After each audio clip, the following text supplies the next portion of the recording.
Yes बेटा। अब last time पूछ रहा हूं, जिसको प्रॉब्लम नहीं है, अब कोई भी प्रॉब्लम नहीं है, वो हैंड रेज कर दो।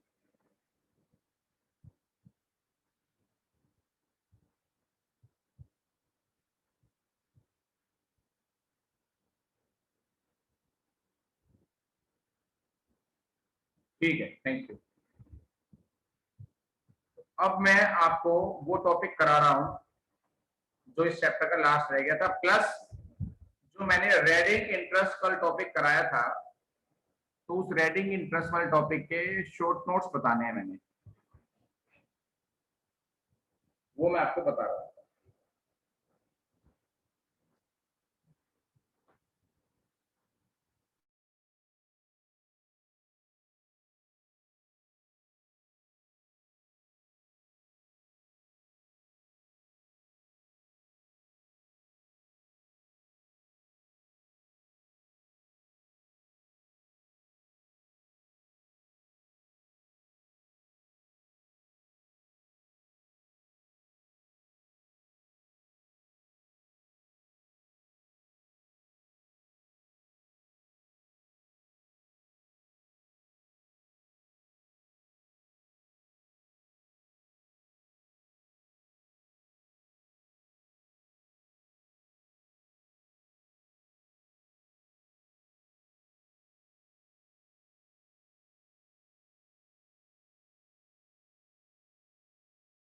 सबसे पहली बात,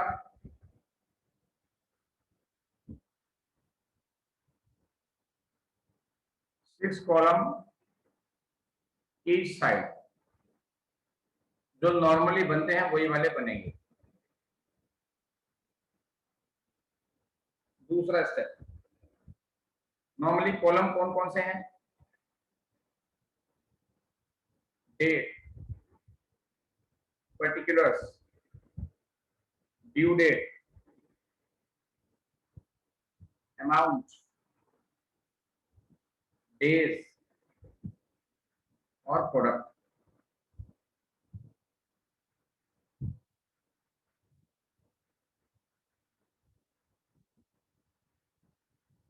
ट्रांजैक्शंस हैविंग,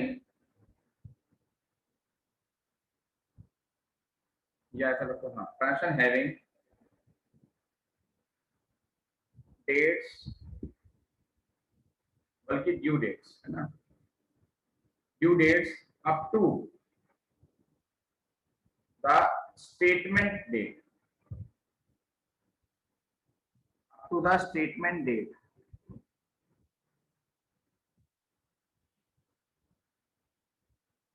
जो ट्रांजैक्शंस ऐसी हैं जिनकी डेट्स स्टेटमेंट की डेट तक की हैं,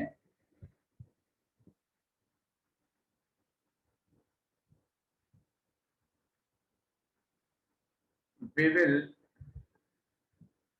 write days and products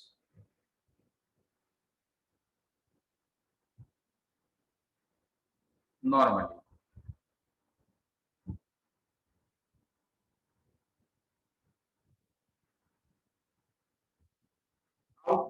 outdate का मतलब बियॉन्ड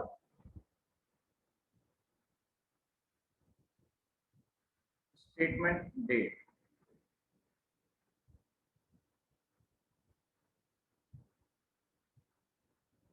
ट्रांजैक्शंस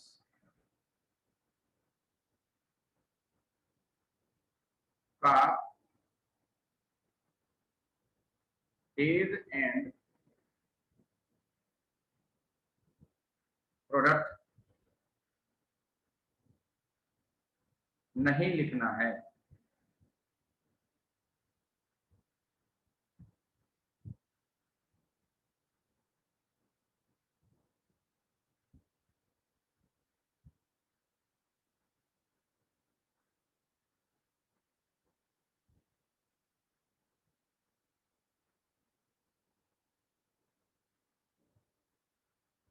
आउटडेट ट्रांजैक्शंस को रिवर्स करना है।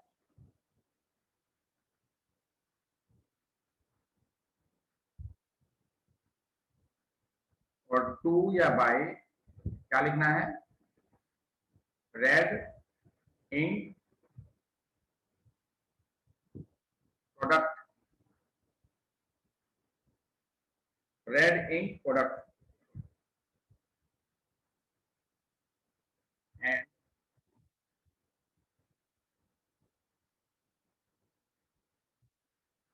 अमाउंट मल्टीप्लाई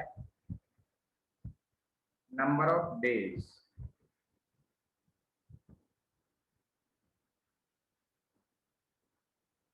ब्रैकेट्स में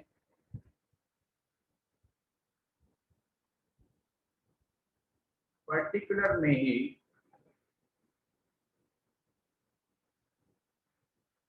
मेंशन करना है।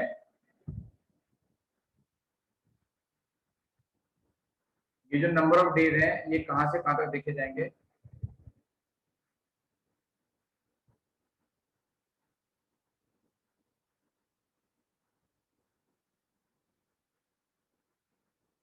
Statement date to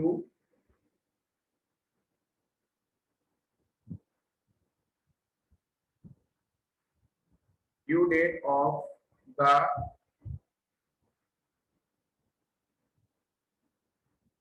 transaction. Statement की डेट से ट्रांजेक्शन की ड्यू डेट तक के नंबर ऑफ डेज है। एंड इसमें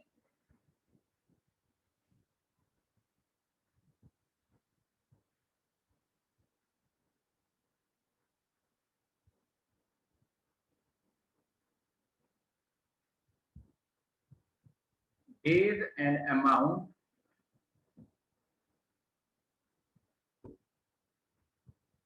नहीं लिखना।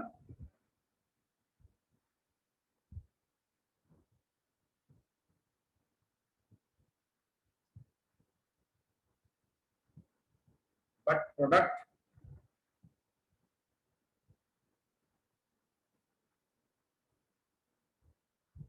लिखना है। ये मेन काम है, स्टेप नंबर 4। उसके बाद तो कंक्लूजन है बस कि टोटलिंग कैसे करनी है। प्रोडक्ट्स का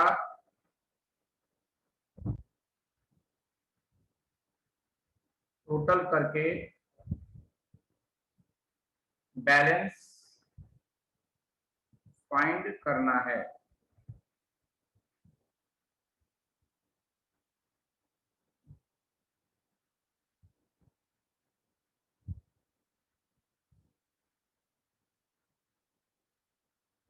और उस बैलेंस को हम क्या बोलेंगे?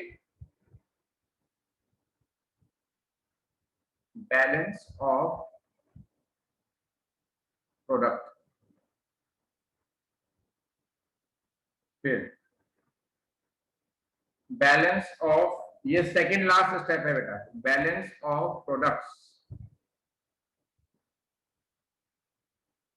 का इंटरेस्ट कैलकुलेट करके कैसे? Balance multiply rate upon 100 multiply 1/365 करके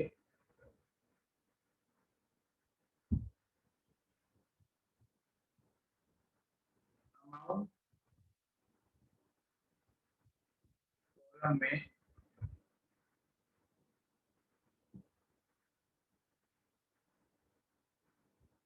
अपोजिट साइड में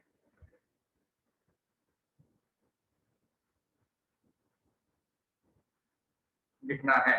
कैसे लिखना है? टू या बाय इंटरेस्ट अकाउंट। और लास्ट स्टेप इसका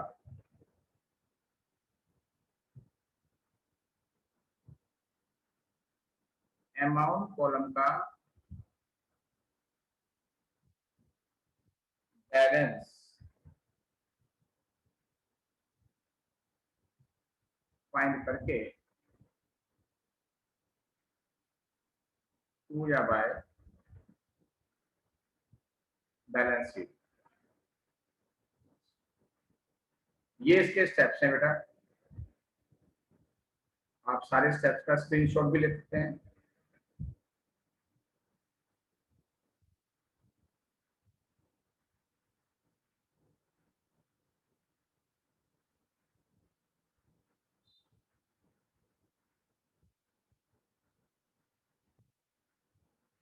ले लो बेटा स्क्रीनशॉट।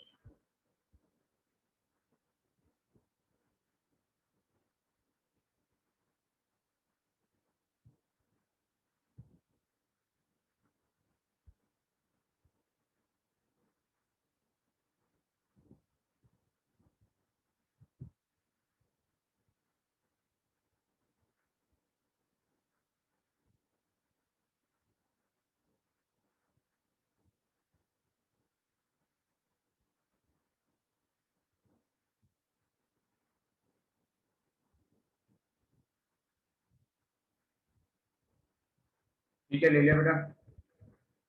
अब इस चैप्टर का लास्ट था,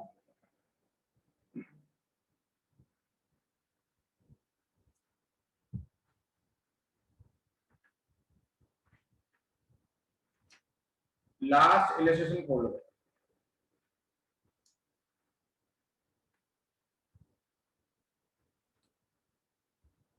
last illustration.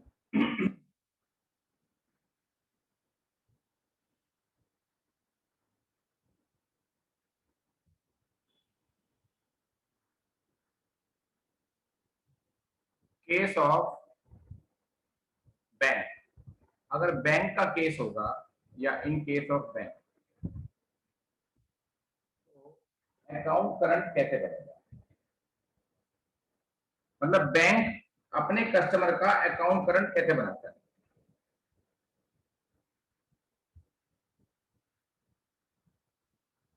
How banks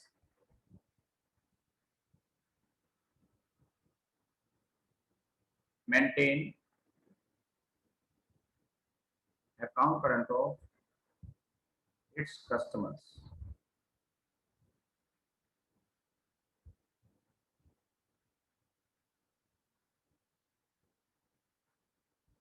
account current, यहाँ पे कस्टमर का नाम आ जाएगा, customer account current with dash dash dash bank limited.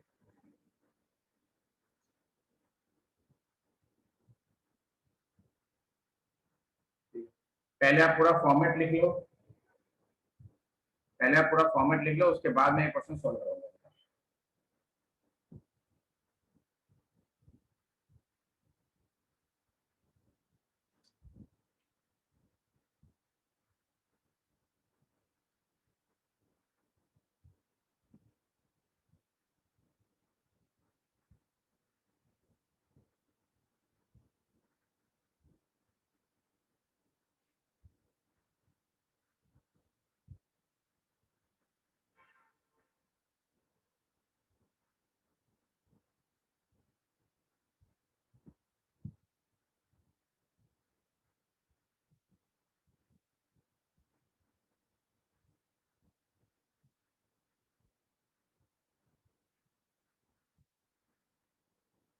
Amount debit, amount credit, balance debit और क्रेडिट,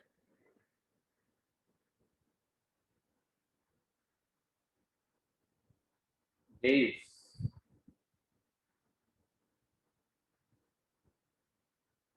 क्योंकि यहां तक तो नॉर्मल है, उसके बाद डेज कैलकुलेट करने, डेज, और उसके बाद आपको डेज से मल्टीप्लाई करके प्रोडक्ट निकालना है, डेज से मल्टीप्लाई करके प्रोडक्ट निकालना है। डेबिट प्रोडक्ट या क्रेडिट,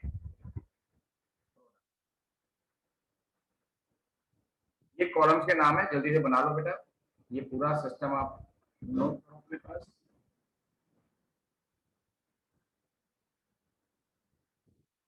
पर्टिकुलर में जितना पैसा आप अपने अकाउंट में डिपॉजिट, मतलब जितना पैसा आपने अपने खाते में जमा करा होगा प्लस करा होगा, उसके लिए तो लिखा जाएगा बाय। और जितना पैसा आपने विड्रॉ किया होगा अपने खाते से, देखिए माइनस किया होगा, उसके लिए लिखा जाएगा टू। उसके लिए लिखा जाएगा टू।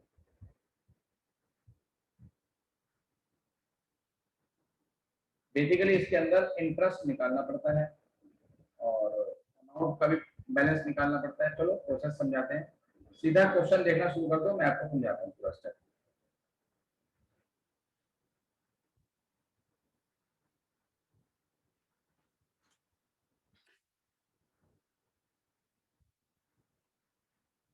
इसमें एक बात और भी है, ये जो डेज है ये मैं बता दूं कि कैसे निकलेंगे।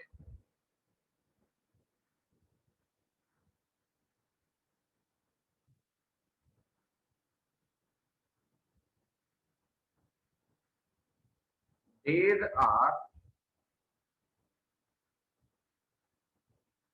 Calculated of a transaction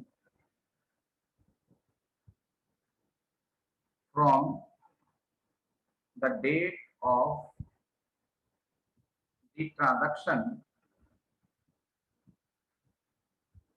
to date of next transaction. एक ट्रांजेक्शन की अगली ट्रांजेक्शन तक की डेट ली जाती है बेटा, तो उसके डेज आए थे।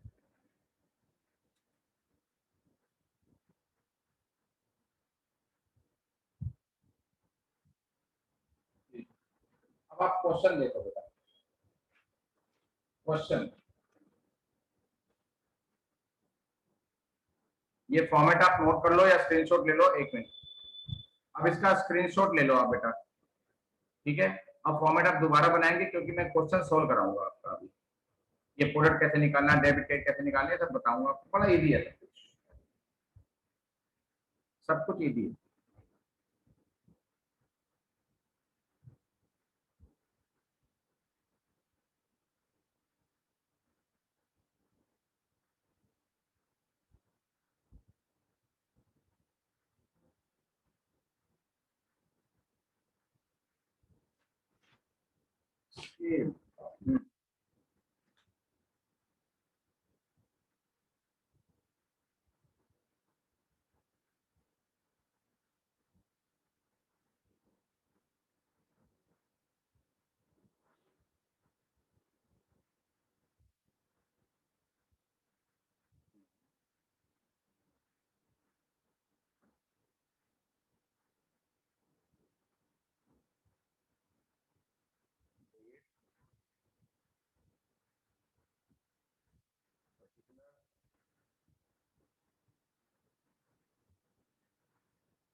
डेबिट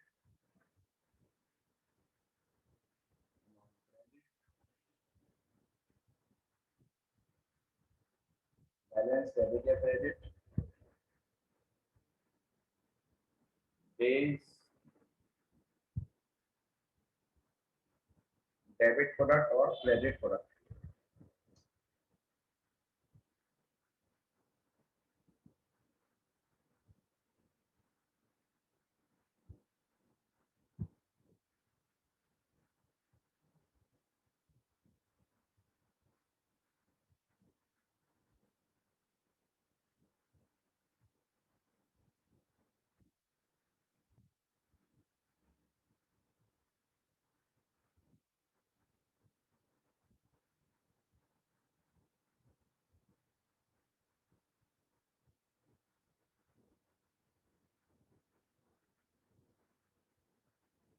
ये कॉलम के नाम है। अब हम करना शुरू करते हैं क्वेश्चन। अब देखो, कस्टमर ने ये पैसे जमा किए और ये पैसे निकाले, इसमें डेट वाइज चलना है, ये नहीं कि डिपॉजिट वाइज चलना है, डेट वाइज चलना है बेटा। तो सबसे पहली डेट 15 जनवरी हमें दिखाई दे रही है, सबसे पहली डेट हमें 15 जनवरी दिखाई दे रही है बेटा, जिसको हमने पैसे जमा किए।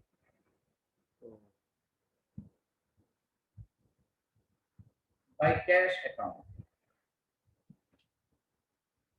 कितने पैसे जमा किए आपने? 12,000। तो उसे अमाउंट क्रेडिट में लिखा जाएगा, डेबिट में कुछ नहीं लिखा जाएगा। तो बैलेंस बैलेंस बैलेंस क्या बचा? बैलेंस बचा आपका क्रेडिट 12,000, 12,000 क्रेडिट।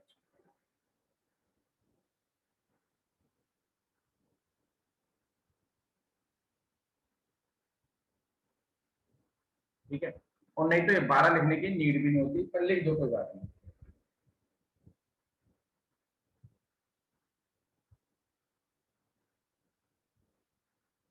अभी जनवरी के बाद आता है फरवरी, और फरवरी 15 फरवरी है,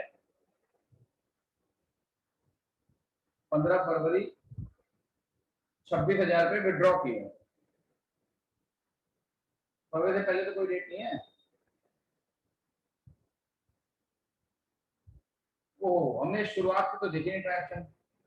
उसने शुरू में ही 30,000 रुपये 2 जनवरी को लगाए थे, हमने वो नहीं लिखे। तो पहले 2 जनवरी वाले रिकॉर्ड करेंगे। ईयर के ऊपर डाल दो आप, यहाँ पे ईयर लिख देंगे 2020 है 2016 जो भी आपका है वो लिख देंगे, नीचे आपके मंथ डेट्स आ जाएंगे बस।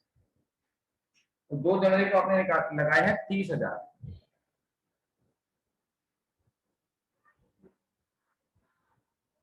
30,000।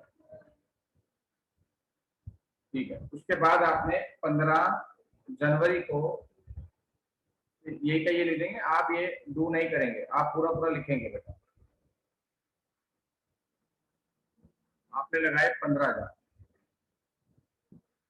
ठीक। तो बैलेंस आपका हो गया 45। 15 लगाए, 12 लगाए बेटा, कहाँ है दिमाग विकास? 12। बैलेंस हो गया 42,000, और वो भी क्रेडिट। अब बात आई है नंबर ऑफ डेज की। नंबर ऑफ डेज बेटा 2 जनवरी, पहले मैं इसकी बात करता हूं। तो मैंने बोला था कि कोई भी ट्रांजैक्शन हो, उस ट्रांजैक्शन से अगली ट्रांजैक्शन तक के दिन गिनने हैं। 2 से 15, 13 दिन आते हैं। नंबर ऑफ डेज लिख आपने 13, नंबर ऑफ डेज लिख आपने 13। इन 2 कॉलम को हम बाद में देखेंगे, सबसे लास्ट में करेंगे। ठीक है, तो पहले आप यहां तक इस कॉलम तक पूरा भर दो, नंबर ऑफ डेज भी बाद में देखेंगे। 15 जनवरी के बाद क्वेश्चन पढ़ो, क्वेश्चन पढ़ो तो डेट आती है 15 फरवरी। इसमें आपने पैसा विड्रॉ किया है। जब पैसा विड्रॉ करते हैं तो लिखते हैं टू सेल्फ, आपने पैसा खुद निकाला है। ठीक है, कितना निकाला बेटा? 26,000 रुपये निकाला। अमाउंट डेबिट 26,000, जबकि क्रेडिट में थे 42, आपने 26 निकाल लिए। ठीक है, तो अभी भी बैलेंस में अगर देखो तो 16,000 रुपये आपके खाते में पड़े हैं। 26 निकालने के बाद भी क्रेडिट बैलेंस आपका बचा है। 15 फरवरी के बाद आपकी डेट आती है 12 मार्च। क्वेश्चन के हिसाब से आपने फिर पैसे जमा किए बाय कैश,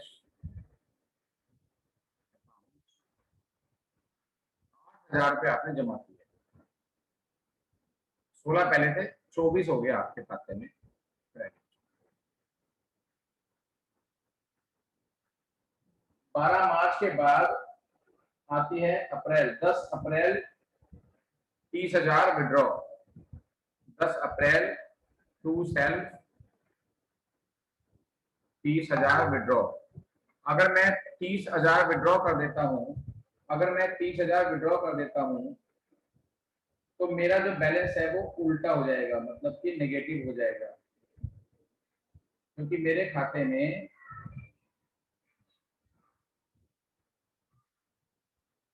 24 से 30 निकल के तो 6,000 डेबिट रह गए, 6,000 डेबिट रह गए। ठीक, आगे चलते हैं।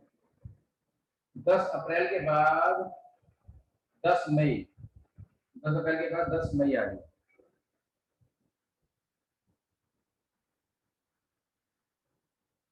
बाय कैश अकाउंट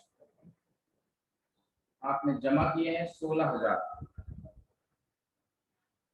6 माइनस से 16 प्लस हो गए तो बैलेंस आपका हो गया 10,000 क्रेडिट। बैलेंस आपका हो गया 10,000 क्रेडिट। 10 मई के बाद डेट आ रही है 15 जून। आपने 14,000 निकाल लिए, आपने 14,000 विड्रॉ कर लिए बेटा, निकाल लिए। तो डेट आ रही है 15 जून। सेल्फ आपने 14,000 विड्रॉ कर लिए। आपके खाते में 10 से 14 निकाल लिए तो आपका बैलेंस हो गया 4,000 माइनस के, यानी कि डेबिट। बैंक की नजरों में आपका बैलेंस डेबिट है, तो इसका मतलब यह है कि आपका ओवरड्राफ्ट चल रहा है। करंट अकाउंट में ये फैसिलिटी अवेलेबल होती है कि एक लिमिट तक आप अपने खाते में से उतने पैसे विड्रॉ कर सकते हैं जितने आपके खाते में नहीं है, लेकिन उसकी एक लिमिट है कि आप कितना नेगेटिव बैलेंस कर सकते हैं। ठीक है ना, वो लिमिट आपको सेट करवानी पड़ती है सिक्योरिटीज वगैरह देकर। अब नंबर ऑफ डेज की बात आई है। 2 से 15 तो मैंने लिख दिया 13 दिन। अब 15 जनवरी से 15 फरवरी, 15 जनवरी से 15 फरवरी, जनवरी होता है 31 का। अगर आप दिन गिनो तो 31 ही बैठेंगे, आप दिन गिन लेना कोई बात नहीं। 15 जनवरी छोड़ के फरवरी तक के दिन गिन लो। हाँ,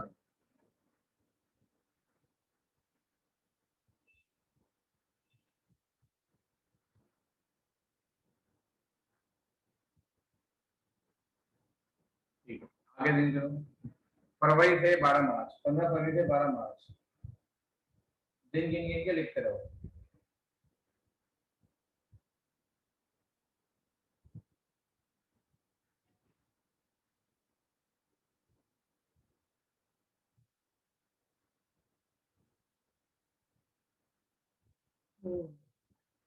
इस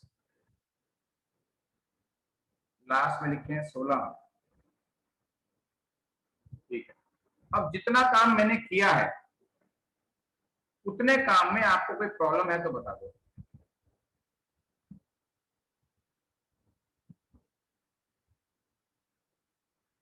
बस जो लास्ट ट्रांजेक्शन होती है ना बेटा, जब उसके नंबर ऑफ डेज काउंट करते हैं, बाकी ट्रांजेक्शन में क्या करते हैं, पहला दिन तो गिनते हैं। जैसे 2 जनवरी से 15 जनवरी गिन रहे हैं तो दो तो इंक्लूड करेंगे, दो को तो इंक्लूड करेंगे लेकिन 15 को इंक्लूड नहीं करेंगे। लेकिन लास्ट ट्रांजेक्शन में 10 को भी इंक्लूड करेंगे और 15 को भी इंक्लूड करेंगे इन केस ऑफ लास्ट ट्रांजेक्शन, ऐसा बोला गया। जिसको प्रॉब्लम है वो हैंड रेज करेगा बेटा।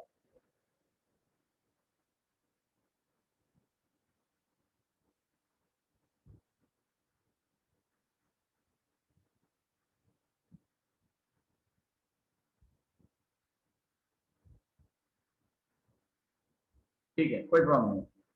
अब आप अमाउंट की मल्टीप्लाई नंबर ऑफ डेज से करेंगे।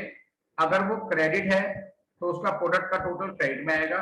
अगर वो डेबिट वाले की मल्टीप्लाई करो, जैसे ये और ये, तो इन दो का टोटल डेबिट वाले में आएगा, बाकी सबका टोटल क्रेडिट वाले में आएगा। करो बेटा, अपने आप करके देखो, ये नहीं कि आप सीधे सीधे नकल कर रहे हैं, कॉपी कर रहे हैं।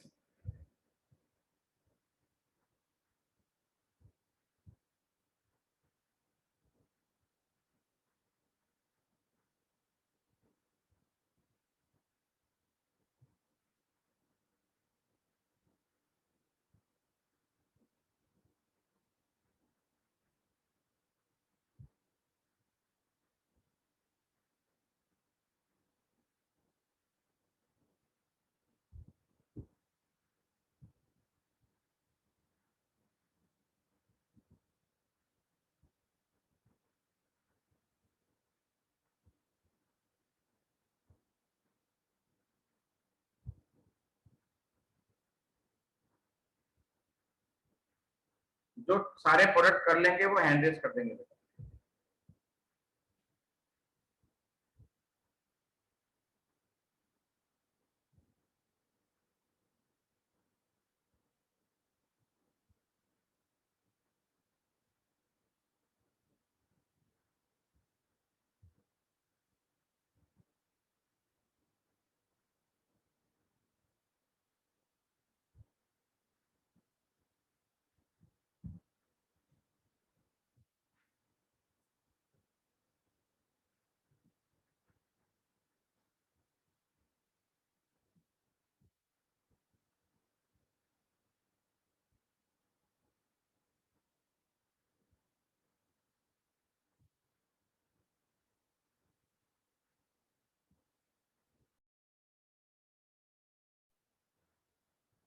प्रोडक्ट वाले जब टोटल करोगे बेटा तो ध्यान रखना है कि दोनों साइड का सिर्फ टोटल लिखना है, बैलेंसिंग नहीं करनी।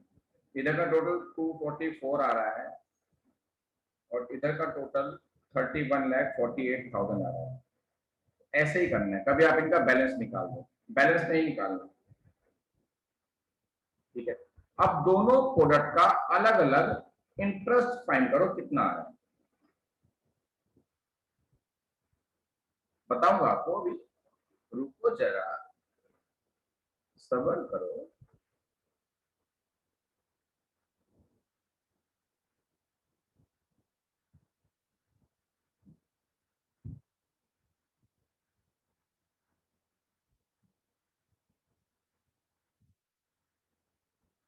Interest on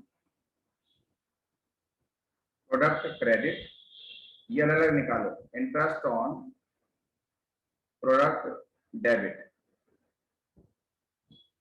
31,48,000। रेट क्या है बेटा? 2%। अच्छा, क्वेश्चन आपने पढ़ा कि जो क्रेडिट बैलेंस है उस पर 2% इंटरेस्ट मिलेगा और जो डेबिट बैलेंस है उस पर बैंक लेगा ज्यादा ब्याज, बैंक लेगा 5% के हिसाब से था।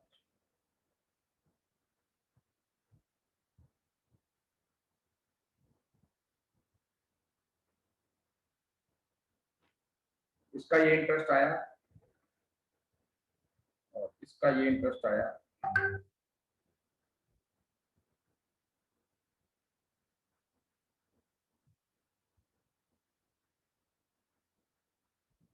अब आप लिखेंगे नेट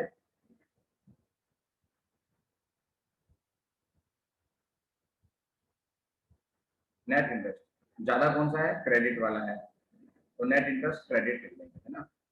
172.49 माइनस 33.42 इक्वल्स टू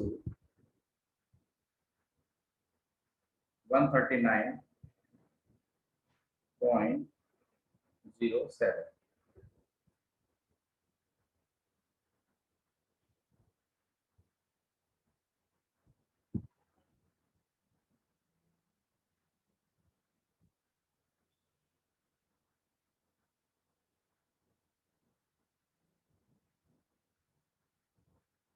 यहां तक हो गया बेटा, इंटरेस्ट निकाल लिया आपने।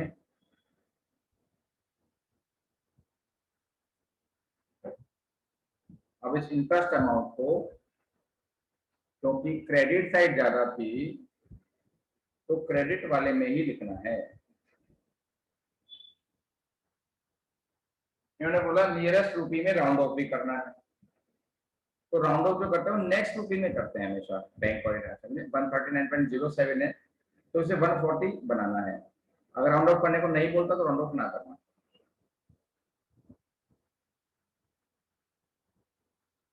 तो क्रेडिट वाले में लिख देंगे इंटरेस्ट 140, इंटरेस्ट लिखेंगे 140 क्योंकि जमा हो रहा है तो बाय लिखेंगे, bye interest account.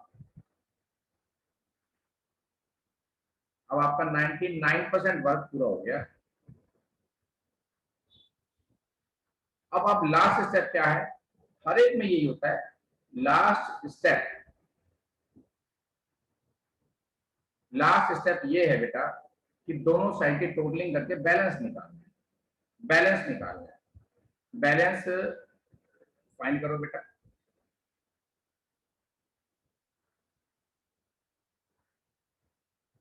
By balance CD, यहाँ पर उसकी लास्ट डेट लिखी जाएगी स्टेटमेंट की 30 जून।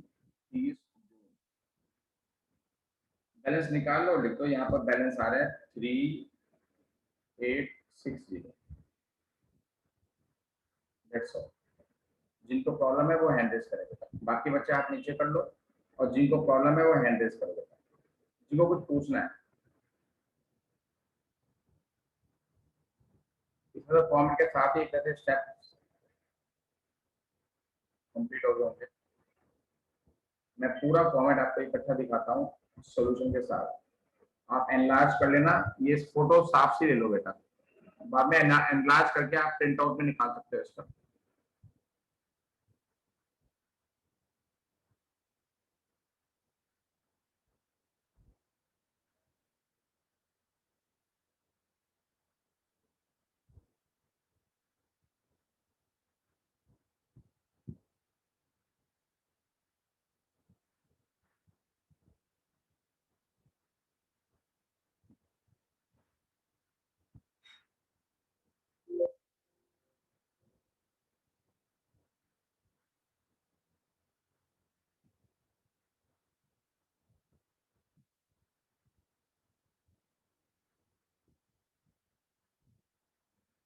तो इस तरह से ये चैप्टर आपका क्लोज होता है। इसमें क्वेश्चन 1 इसी नेचर का है, लेकिन पहले आप इस क्वेश्चन को रिपीट करेंगे, सारे स्टेप दोबारा देखेंगे। रूल कॉपी के अंदर स्टेप लिखना चाहो तो लिख भी सकते हो इसके अपने वर्ड में, और उसके बाद आप क्वेश्चन 1 करेंगे, और ये चैप्टर आपका इस तरीके से होता है क्लोज।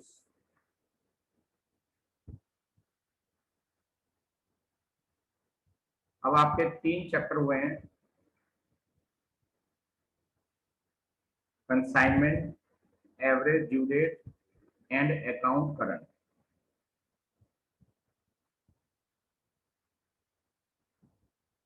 अब हम इसके बाद जो चैप्टर स्टार्ट करेंगे वो आपके टेस्ट का चैप्टर है, और हो सकता है मोस्टली बच्चों ने किया भी हुआ हो, और जिन बच्चों ने नहीं किया हुआ है मुझसे पर्सनली कांटेक्ट करेंगे, आज ही मैसेज कर देंगे बस मुझे, मेरे को पता है इनके बेसिक लेक्चर मुझे उन्हें देने पड़ेंगे, इतने वो बेसिक लेक्चर देखेंगे ताकि सब बच्चे इक्वल चले। कंपनी अकाउंट्स में स्टार्ट करूंगा, जिसके अंदर एक चैप्टर तो आपका इंट्रोडक्शन का है, जिसके अंदर मोस्टली थ्योरी है।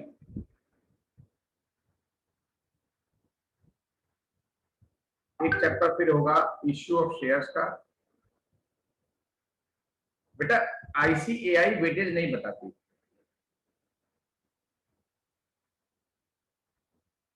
बाकी इन 3 चैप्टर में से कम 2 क्वेश्चन आएंगे, इश्यू ऑफ शेयर्स, और एक चैप्टर है इश्यू ऑफ डिबेंचर्स।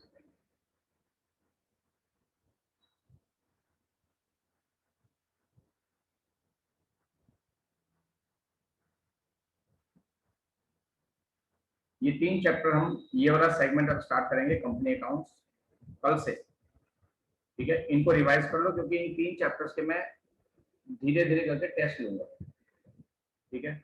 और जिन बच्चों की बेटा फीस नहीं आई है, मैंने कल भी रिमाइंड कराया था, और मैं फीस जमा करने के लिए डिटेल भी आपको बता चुका हूँ ऑलरेडी। अपने अपनी फीस आप डिपॉजिट करें, जिस भी मोड में आपको जमा करनी है। अगर आपको ऑनलाइन नहीं करनी है, कैश करनी है, तो आप मैसेज करो मुझे, मैं आपको एड्रेस बता दूंगा, फीस आप जमा करिए। Bye bye.